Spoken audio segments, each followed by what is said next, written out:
what's going on? Welcome back to the channel. So today we're actually working on the Tahoe.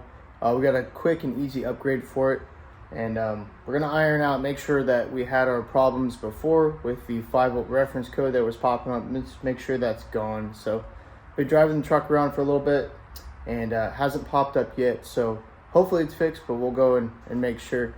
But first and foremost, we got some new wheels for the Camaro. And also we have a pretty big update for the Camaro. We got a lot of stuff coming from TRZ Motorsports. We're going to be redoing the entire front suspension. So control arms, shocks, their new upper shock relocation kit, and down the road rack and pinion and bump steer kit, stuff like that. So go ahead and show you guys the wheels and what we did to them. And here they are. We got our wheels back from MacFab Beadlocks. So we sent these out about 2 weeks ago. And I just got them back the other day, so I went ahead and just cleaned them up, polished up the wheels, and threw the tires on. And these things came out super killer. So they are the 24 bolt Omega style. So it's got the double cut kind of radius to it on the beadlock itself. So super pleased with the quality of this. And for the price point, you really just can't beat it. So it was actually cheaper to get these sent out to Beadlocked than to order a new set of Beadlocked 3030 Autosport wheels. How that is, I don't know, but they got it pretty much cornered. So I'm super pleased with how these came out. Quality, like I said, is outstanding. The welds were super nice. They RTV'd the backside of it. So now we shouldn't have any tire spin issue when we go to the track next time, which might be delayed a little bit since we got all the front suspension stuff going on. But we'll get more into that later. Like I was mentioning in the last video, we have the CPP control arms, which I just completely hate because of their customer service. We have a stock style Warrior or Viking Warrior shock in there. Very, very cheap, easy stuff. I mean, stock style steering, the stock spindle, and some Willwood brakes. So what we're going to be doing is changing the upper and lower control arms. We're going to be changing the shock and the shock mount. So we'll have to cut a big hole there and cut basically half of that shock support out. That way we can weld in our new one. And we'll be going to a true coilover setup. So we're going to have a AFCO 5-inch stroke coilover with a 12-inch spring. And we're also going to drop the spring rate. So hopefully we don't load the springs up too much to where it would just push the car up. But we were having a problem trying to control the shocks and springs last time. So we're just going to ditch it all, start from scratch, get a new setup that we know we can tune better and also handle more horsepower than probably what those can right off the rip. So, but that's the update for the Camaro.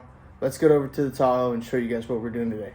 All right, guys, this is a pretty simple mod that you can do, or a mod, whatever, improvement, whatever you want to call it. So the stock steering shaft down there has a rag joint in it, and that rag joint over time will become loose and just kind of get sloppy and have extra slop in your steering that you don't want, right? So especially with like kind of bigger, heavier wheels like the 20s that are on it, probably won't help that rag joint at all. It'll probably make it worse. But either way, what we're going to do today is actually eliminate the bottom half of the steering shaft. So basically from that rag joint up to about that point where the sleeve's at, and I'll show you once I get that off how we can take that apart. But all you really need is a 1-inch double D shaft, which we had left over from when we did the Camaro steering. So on the Camaro, we have a 1-inch double D shaft here, and then we have a 3/4 inch shaft, solid shaft for the intermediate shaft. So it's basically a slip joint. So where if we wreck the car or whatever and the steering box gets pushed up, it'll just collapse inside the steering shaft. So you don't have to do it that way. I just did it for my personal safety. And then we have some adapters to go along with it. So this is a 1-inch double D to a 3/4 inch round adapter. And then down there, I think it's a 36 spline to a 3/4 inch double D shaft.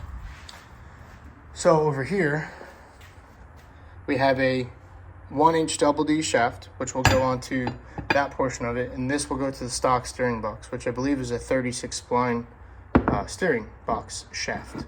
So you can pick these up pretty much anywhere. What I like to do is actually take these set screws out for the U-joint, not the pins, the caps. So there's basically a tiny little U-joint in there. If you guys can see that or not.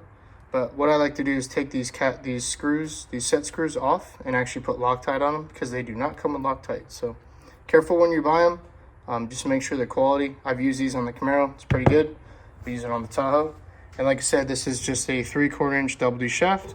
I believe I got it from Amazon because I couldn't find it locally. But I think I got like a 4-foot section for like 40 or 50 bucks. So there's no need to go out there and spend, I don't know what it is. It's probably close to $200 for a Cunningham machine one, or other brands that sell it. There's people that put like the Jeep steering shaft, but that only works for the early year OBS. This will work for any OBS. You just have to cut the length what you want. So we're gonna go through that real quick and see if we can't find or see any improvement, feel any improvement in the steering. So let's go ahead and get started. Get the old one pulled out, get it disassembled, and I'll go ahead and show you how we're going to adapt the new to the old.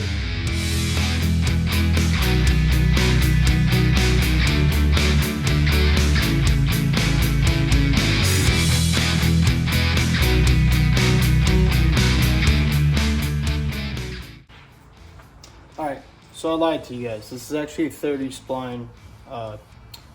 spline count shaft for the steering box, and then a 1-inch double D like I mentioned earlier. That part was correct, but it's 30 spline, 30 spline, not 36. All right, so I'll kind of want to go back on what I said earlier about, you know, you don't have to spend that much money on other brand that already has the U-joint and the steering shaft like this put together. Obviously, for those of you that cannot, you know, have the capability to do this yourself, you know, by all means, do whatever you want. But for those that you have the capability to cut this, you don't even have to weld this, but I'm going to weld it just in case. Then I, you know, strongly suggest you save a few bucks and do it yourself. So you got about a $30 joint, and then let's say 30 bucks worth of steering shaft.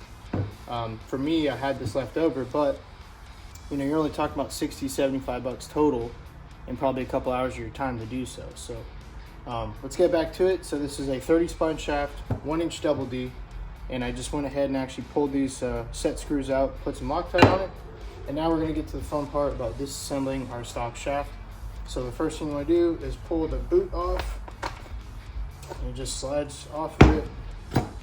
Don't be afraid if the steering shaft comes apart. Actually, just pull it out that way. Now it does have this little weird kind of retainer thing. There's probably something inside the stock shaft that helps it, you know, not come out. But you can leave that. And we're gonna re-grease all this, so I'm actually just gonna go ahead and clean all this off right now. I don't know if I can get that plastic piece off or not. But let's go ahead and clean it. So, as you can see, the steering shaft comes right apart, and it's just your standard 3/4 inch steering shaft here, and then this is basically the same thing. It's just, it's not as thick as the one that I have, but then you have your rag joint here. So a lot of people would just replace the rag joint, but why not just eliminate it? That way you don't have any slop or extra slop in the steering. So I went ahead and actually marked these just in case I decide to put this back together OEM style, but also so I can make sure that my fitting lands on a good spot on the steering shaft, because this is completely round, and on the truck there's a flat spot. There's a D position. That way it kind of centers itself. I don't know if you guys can see that. See that flat spot? The steering shaft has the same spot on it, so you can only put it on one way. But that shaft is fully threaded, but on this it's not. It's only about half the threads, which is kind of strange. So it's a little scary, but nonetheless, we're gonna get rid of that. So let's go ahead and clean this up. And then we'll get to the next part of our plan.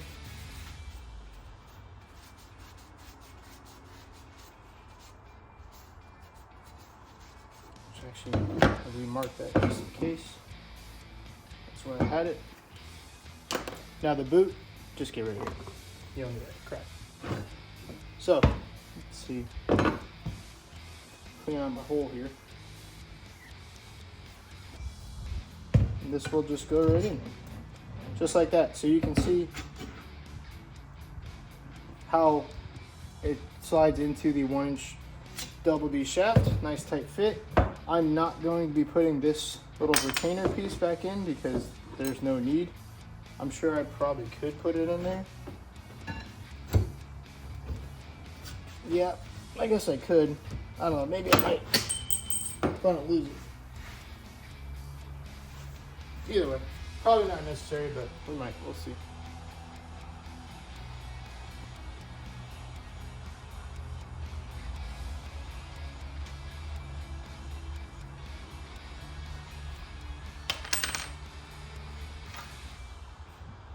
So actually, what we're gonna do is I'm gonna go ahead and put the shaft in. That way I know how much room I need. So that's nice and flush right there at my tape line. So what I'm actually gonna do is just go ahead and lock this down with one of the retainers. You don't have to be tight just so it doesn't come off. We're gonna get our factory shaft. We're basically gonna butt these up to where they're at the same position, right? So kind of level them out. Possibly. And then we're just going to mark our new shaft, roughly where we're going to cut it, right? So I think we're going to cut it about right there, which would have the overall length correct. So what I'll do is I'll get my tape and get a piece off. Good.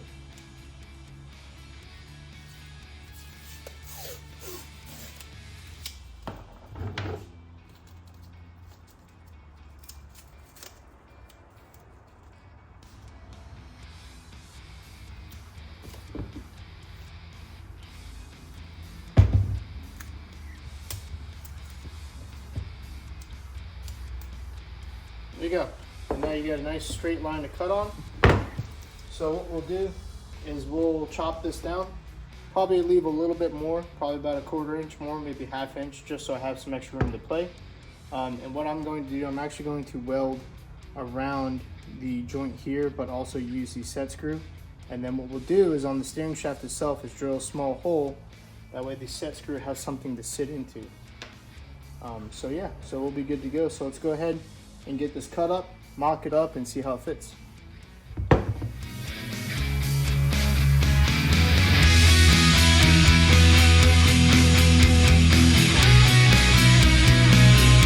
Alright, so here is our factory, small portion of the steering shaft, and then here's our double D shaft. Now you can see the length, pretty much spot on, maybe a little bit longer, which isn't a big deal. It really doesn't matter. So this shaft is probably about right here into there. So we have about 4 to 5 inches of compression, which is what the factory one had too. So like I said, not gonna be putting the boot back on because just looks ugly.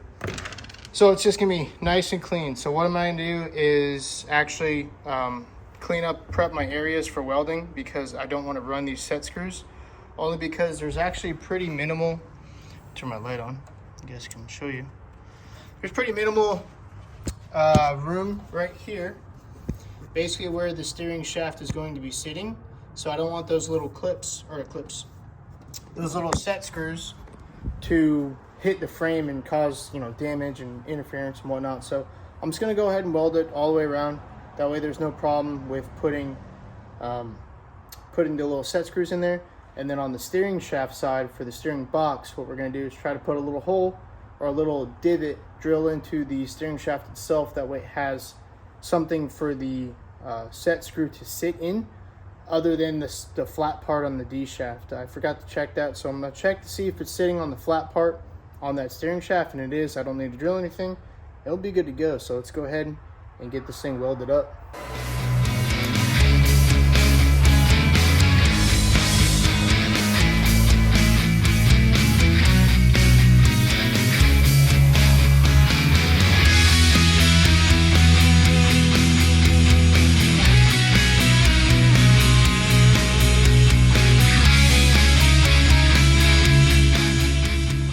All right, not my best welds. We had one nasty spot right there, but everything else came out pretty good.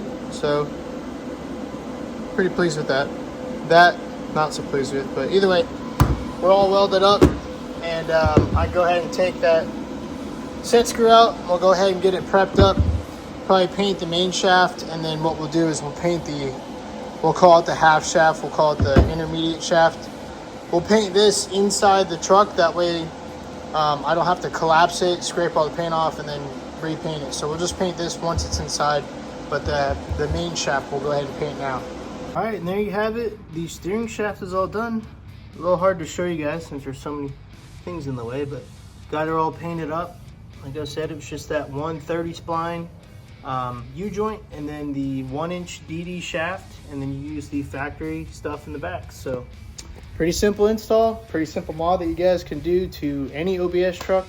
Like I was saying, there is a bolt-in Jeep, I think it's a Jeep Grand Cherokee style one you can do, but this was so simple and it looks way better. It doesn't look so flimsy anymore.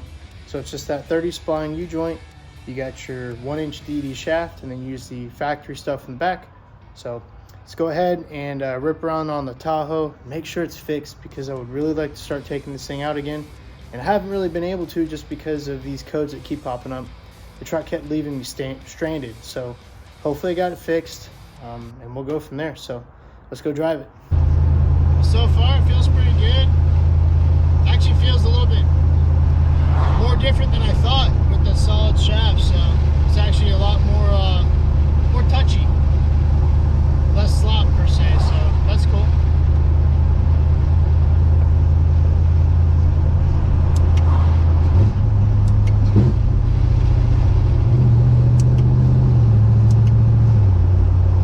Paddle still works, so that's good.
So disheartening to drive this thing because I didn't want to get stranded anywhere.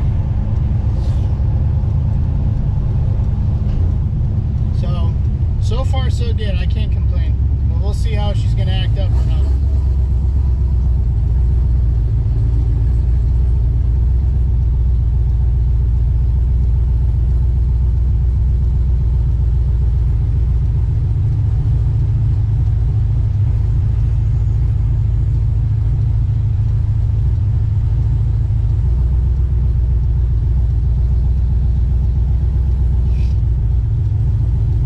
Traffic in Florida is absolutely ridiculous.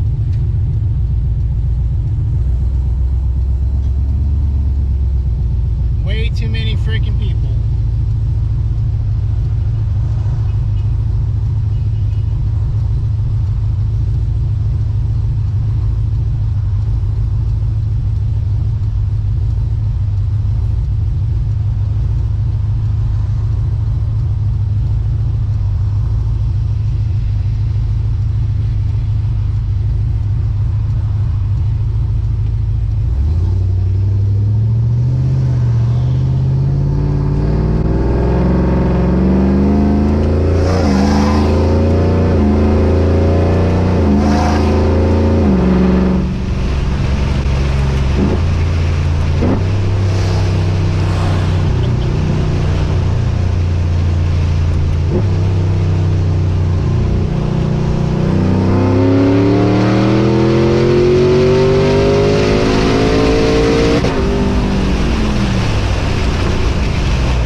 control this 10-speed.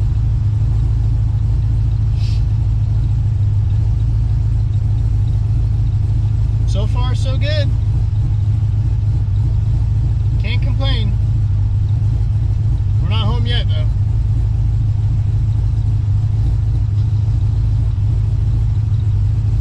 So I'm a little tossed between the Tahoe and what to do with it next. So right now, it's just a factory LT1 bottom end with an LT4 blower on it, right? Now, if I want to make more horsepower, I need to change the pistons and rods because they're probably not going to last that much longer. Anything more than the power it's making now. So, they do make kits for drop-in pistons and rods, right? So eventually in the future, I do plan on doing a rod and piston combo. So what we'll do is we'll pull the motor out, we'll strip it down, we'll send it to a machine shop with the new parts and just get everything balanced. That way we have a better chance of this thing surviving, which will also allow us to overdrive the supercharger and make more boost, right? Not that it needs to, but why not? Or we don't, or we just leave it alone. But for my sake and my peace of mind, I would like to, I'd like to put a heftier piston and rod combo in this thing, just so I know the reliability is there. I mean, again, this thing's probably making close to 700, if not 700, on pump ethanol. So LT1, that's, yeah, we're kissing the brink of it. Come on, guys. See, the horn still works.